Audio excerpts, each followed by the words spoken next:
Good morning students, जय स्वामीनारायण। आज हम संस्कारी भारत में बहुत ही अच्छी कहानी 3 दिन का राजा पढ़ेंगे और सुनेंगे। इस कहानी से बच्चों बहुत अच्छा सीख हमें मिलता है कि हमें अपने समयावधि के रहते महत्वपूर्ण कार्य कर लेने चाहिए। समयावधि मतलब समय के रहते।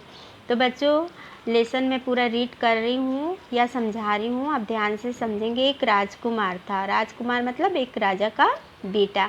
उचित अवस्था आने पर राजा उसे पढ़ाई करने के लिए स्कूल भेजते हैं। स्कूल जाने के बाद वहाँ पे राजकुमार के कुछ मित्र बन जाते हैं, जैसे आपके भी बनते हैं कक्षा में जाने के बाद। तो मित्रों के बीच में जो बातचीत होती है ना, उसमें सभी मित्र कहते हैं कि तुम तो राजकुमार हो, जब राजा बनोगे स्नेह प्रेम से रहते हो हमारे साथ, लेकिन जब आप राजा बनोगे तब हमारी दोस्ती को भूल जाओगे। आप हमसे वादा करो कि आप हमें नहीं भूलोगे। तो राजकुमार अपने मित्रों से वादा करता है। समय बीतता जाता है, अभ्यास पूर्ण होता है, मतलब कुंवर की पढ़ाई पूरी होती है और वो राजा बन जाता है। फिर बच्चों उसके बाद राजा बनने के बाद उसे अपने मित्रों की बात याद आती है। मित्रों की बात याद करने के बाद एक मित्र को बुलाता है और कहता है कि चलो तुम 3 दिन का राजा बन जाओ, राजगद्दी पर बैठ जाओ। और ठीक है कहता उसका मित्र। पहला दिन खान पान में निकालता है, दूसरा दिन वो घूमने फिरने में निकाल देता है, तीसरा दिन जुआ महफिल खेलता है।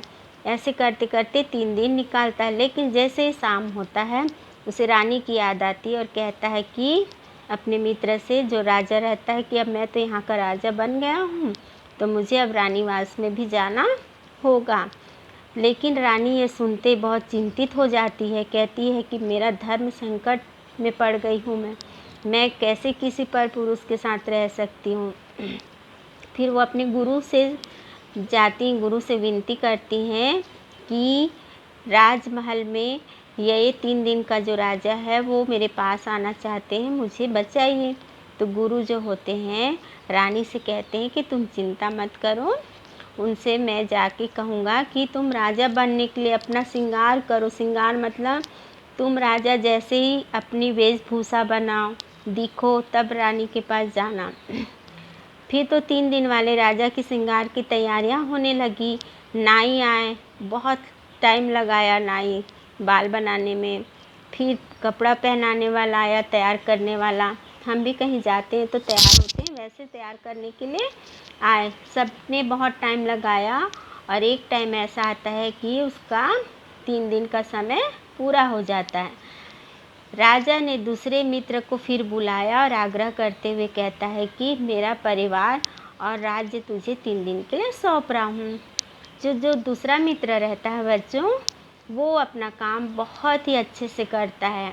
क्या करता है, राज्य में जो भी कमी रहती है, कहीं स्कूल नहीं रहता, पाठशाला नहीं रहता, धर्मशाला नहीं रहता, तो लोगों के हित के लिए वो अधिकारियों को आदेश देता है कि तुम ये जाकर काम पूरा करो। तो जो राजा के मंत्री रहते हैं, सिपाही रहते हैं, अधिकारी रहते हैं, पूरे गांव में जहाँ पे पाठशाला नहीं रहता, अस्पताल नहीं, तब बनाने के लिए जितने रुपए भी चाहिए राजा देते हैं। सब लोग काम में जुट जाते हैं और सब कार्य समय से पूरा हो जाता है। तो जो पहला राजा होता है, राजकुमार होता है, वो कहता है कि मैंने आपको 3 दिन का राजा बनाया और आपने इतने अच्छे से कार्य किया। मैं तो कभी प्रजा के लिए सोचा नहीं था, लेकिन आपने मेरी जनता के लिए सोचा। मैं आपको वापस नहीं जाने दूंगा और आपको अपना मंत्री बनाऊंगा। और दोनों मित्र राजा और मंत्री बनकर खुशी खुशी से रहने लगते हैं। तो बच्चों इस कहानी से हमें ये शिक्षा मिलती है कि हमें, है ना, जो भी समय मिलता है, सबसे शुरू हम देखो इसमें लिखा है भगवान ने हमें बाल्यावस्था, वृद्धावस्था और युवावस्था 3 दिनों का राजा दिया है। मतलब ये 3 जो हमारे अवस्था आते, बाल्यावस्था ने बचपन, युवावस्था यानी हम थोड़े बड़े हो जाते हैं, और उसके बाद बुढ़ापा आता है। ये 3 अवस्था जो होती हैं वो 3 दिन का राजा कहलाती है। तो जब भी ये अवस्था में हम हैं, अभी बाल्यावस्था में हैं, तो हमें अपने पढ़ाई पर ध्यान देना चाहिए। युवा अवस्था है तो अपने आने वाले दिनों के लिए नौकरी है, परिवार है, ध्यान देना, वृद्धावस्था में भगवान ईश्वर की आस्था करनी चाहिए, अच्छे कार्य में मन लगाना चाहिए, है ना। तो बच्चों, आपको ये कहानी बहुत अच्छे से समझ में आ गई होगी। धन्यवाद।